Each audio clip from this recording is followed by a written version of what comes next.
আসসালামু আলাইকুম প্রিয় ভিউয়ার্স ভাই ও বোনেরা, আমি আজকে আপনাদের দেখাবো কেমন করে লাউয়ের পাতা দিয়ে বড়া বানাতে হয়। এই বড়াটা খেতে অনেক টেস্ট। প্রথমে আমি আটা ও বেসন কিছুটা দিলাম, তারপর আদা বাটা 1 চামচ। আদা বাটা দেওয়ার পরে এখানে লাগবে পরিমাণ মতো মরিচের গুঁড়ো। এটা আমি দিয়েছি লাল গুঁড়ো মরিচ। তারপরে কিছুটা হলুদের দেবেন। যেহেতু এটা অল্প পরিমাণ করছে আমি, এই জন্য আমি অল্পই দিয়েছি। আপনারা যদি বেশি করতে চান তাহলে আপনাদের সেটা পরিমাণ মতো দেবেন। তারপরে পরিমাণ মতো লবণ দিয়ে এগুলো একবারে সুন্দর করে মিক্সড করে মেখে নেবেন। মেখে নেওয়ার পরে এটা ছোট ছোট করে গুটির মতো করে বড়ার মতো করে বানিয়ে রাখবো। রেখে তারপরে আমি কড়াইতে তেল দিয়ে তেলটা গরম করে নিয়েছি। এরপরে একটি একটি করে আমি এগুলো দিচ্ছি কড়াইতে।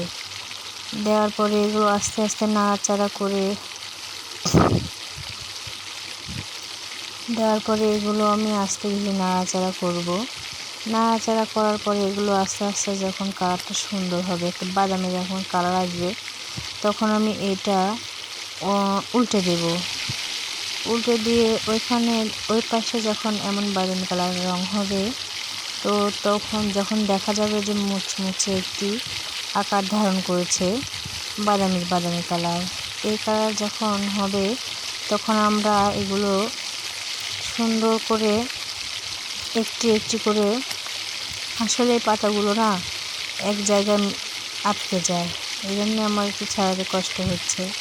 কষ্ট অন্য কিছু না, আসলে একটু ওইটা আটকে গেছে, ওইখান থেকে আমার আবার করতে হচ্ছে, এড়াতে হচ্ছে।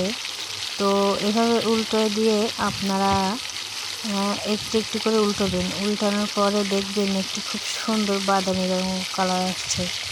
এই কালারটা হওয়ার পরে তখন আর কিছুক্ষণ 5 মিনিট বা 10 মিনিট এভাবে রাখবেন। রাখার পরে আর মুচমুচে ধরনের একটা হবে না, তখন এটা আপনারা দেখে বুঝতে পারবেন যে এটা হয়ে গেছে। তো এটা দেখে যখন হয়ে গেছে বুঝতে পারবেন, তখন আপনারা এটা দিয়ে